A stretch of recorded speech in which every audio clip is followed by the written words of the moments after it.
In our own world, we have something called the Geneva Conventions, which defines the right and correct treatment of non-combatants and prisoners of war. While it's not perfect, it's at least something. Obviously, Middle-earth has no Geneva Conventions, and prisoners of war are treated extremely differently depending on who is the captor and who is the captive. So in this video, let's talk about prisoners of war in Middle-earth and how they were treated. As you might have expected, prisoners of war are far less common in Middle-earth than they are in our own world. In our own world, fighting to the death is rare because, depending on your opponent, you can often expect to live if you surrender, whereas many times in Middle-earth, surrendering and death are the same thing, whether you're killed then and there, or whether you die a slow, agonizing death as a slave or in captivity. As a result, many battles in Middle-earth would see few prisoners, and on many occasions the losing side of the battle was completely wiped out. That said, prisoners were taken, and prisoners were useful, especially to the Dark Lords Morgoth and Sauron. So let's talk about how they treated prisoners, and how their servants treated prisoners. And as you might have also expected, it's not good. If you were taken prisoner by either of the Dark Lords, the most common result was slavery. For this reason, fighting to the death was common amongst the Free Peoples, and usually those taken prisoner were those that were physically overwhelmed without being killed. Morgoth, despite his insistence on destroying everything, recognized the usefulness of taking prisoners, especially the Noldor, who he had very few put to death, and he employed them in numerous ways.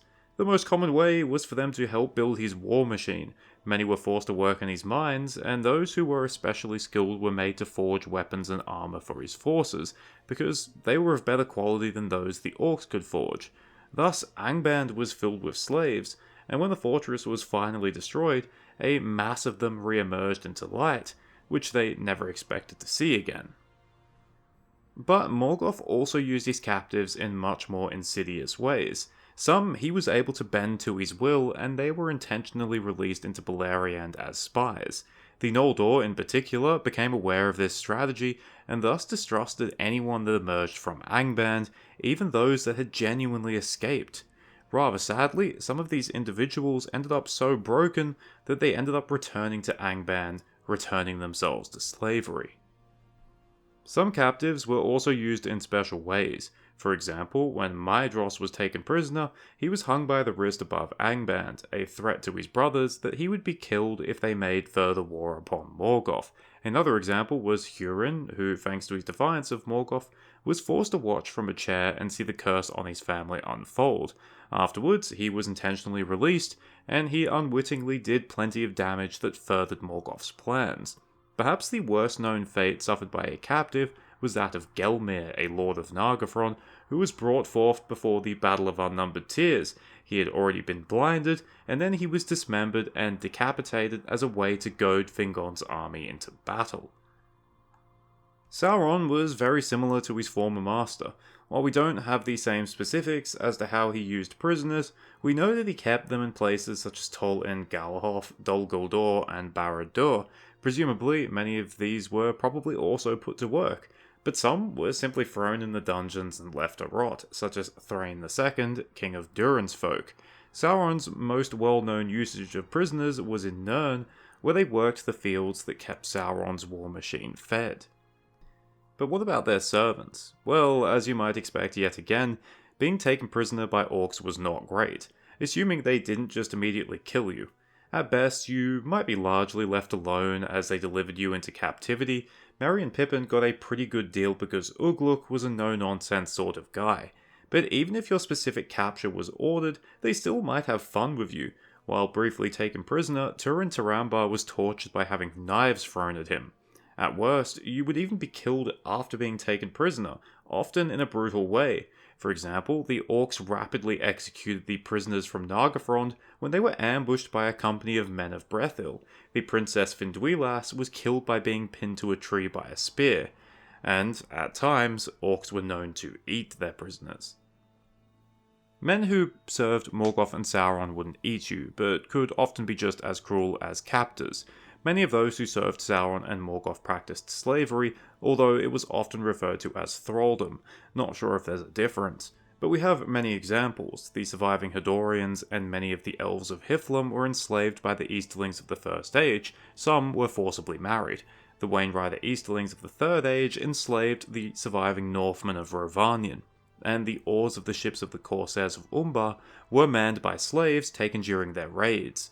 We're also told that tributes to Mordor from the east also included slaves, implying that the Easterlings, and probably the Haradrim, would send some of their own slaves to Sauron. Perhaps the worst men to be taken prisoner by were the Númenóreans during the reign of Ar-Pharazôn. Like other men who would fall into darkness, they also ended up practicing slavery. For example, the ships of Ar-Pharazôn's great armament were also manned by slaves. But what's worse is that the Númenóreans of this time also practiced human sacrifice, and while some of the sacrifices were convenient political enemies, others were prisoners taken during raids on Middle-earth's coastline. Okay, so you get the picture. Being taken prisoner by Morgoth or Sauron's forces were quite difficult. It was basically only prolonging the inevitable. But what about getting taken prisoner by the Free Peoples, elves, dwarves, and non-wicked men?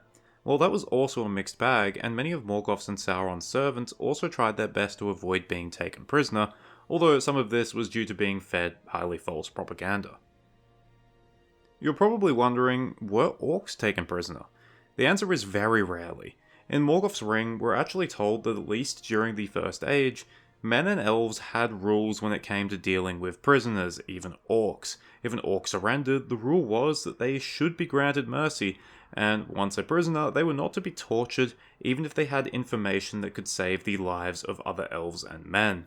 That said, it wasn't that simple. We're told that in the heat of battle and during the horror of war, these rules weren't always heeded, and that shit happens. During the Third Age, a great example of this is the War of the Dwarves and Orcs, where both dwarves and orcs are described as committing many cruel deeds in the dark, because it was literally a war of annihilation. We're also told that orcs straight up refused to treat with any elves because Morgoth had convinced the orcs that the elves were crueler than them and would only take captives for amusement or to eat them, which is exactly what orcs did themselves. This might imply that orcs would only ever fight to the death against elves, and might even kill themselves if there were no other options. But men aren't mentioned here, so it's possible that if orcs were ever taken prisoner, it was solely by men, which is kind of funny because elves would undoubtedly be nicer captors than men. But speaking of men, most of the capturing done by the Free Peoples was by them, although I do want to say all of the examples I'm using here come from the War of the Ring, so they don't apply to all groups of men belonging to the Free Peoples, nor do they necessarily apply to different time periods. But from the War of the Ring, we have a few examples of the Rohirrim and the Gondorians capturing other men, namely the Dunlendings, the Easterlings, and the Haradrim, and all things considered, they're treated rather fairly. For example, many of the Dunlendings surrender after the Battle of the Hornburg. They beg for mercy, expecting to be killed, because Saruman convinced them that the Rohirrim burn their captives alive. Instead, Erkenbrand makes them declare an oath to never cross the Eisenen Force again, and says that they will be free to go once they help repair the damage they have wrought. Over the next few days, they are seen repairing the wall and Helm's Dyke, and helping to bury the dead from the battle. Presumably, they are let go afterwards. This isn't actually the only time the Dunlendings have surrendered. We're told that after the long winter of 2759, the Dunlendings who garrisoned Isengard surrendered to the forces of Rohan and Gondor because they were suffering from starvation.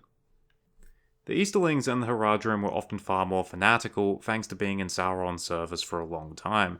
During the wars in Gondor, none are mentioned as surrendering, even when the situation seemed hopeless. For example, the Battle of Pelennor Fields went on for hours longer than it should have, because many of the Haradrim and Easterlings fought to the death instead of surrendering. The only time we hear of them actually surrendering is after Sauron's destruction at the Battle of the Black Gate. Some do throw down their arms and beg for mercy. That said, many of those who were deepest in Sauron's service still decide to fight to the death, despite the futility of it. But once again, when they're taken prisoner, they don't seem to be treated badly. We're told that after he is coronated, Aragorn pardoned the Easterlings in their captivity and allowed them to go free. Some emissaries from Harad also arrived, and Aragorn made peace with them, so it's possible that there was a prisoner exchange at some point. Perhaps the most merciful group, and this shouldn't be a surprise, were the hobbits. During the scouring of the Shire, a number of ruffians are taken prisoner, 19 before the Battle of Bywater, a dozen during the battle, and an unknown number of them in the South of Farthing. these ruffians escape pretty much all consequences. Although they are bound together when they are taken prisoner, after the scouring of the Shire, they were simply shown to the borders and let go. Basically, they were deported, which isn't a bad punishment considering you basically took over an entire land and treated its people quite terribly. Thank you for watching. I hope you enjoyed it, or at least found it interesting. I do find it interesting how much Morgoth and Sauron lied to their servants about their enemies being horrible and cruel, to the point of where they refused to surrender to them. It makes you wonder whether any of the men ever thought about it and went, hey, they don't look so bad, meanwhile we're siding with orcs who are demonstrably awful creatures, so maybe we're being lied to. Who knows? Cheers, farewell, and remember, if you're ever taken prisoner by orcs, deny them the victory by eating yourself.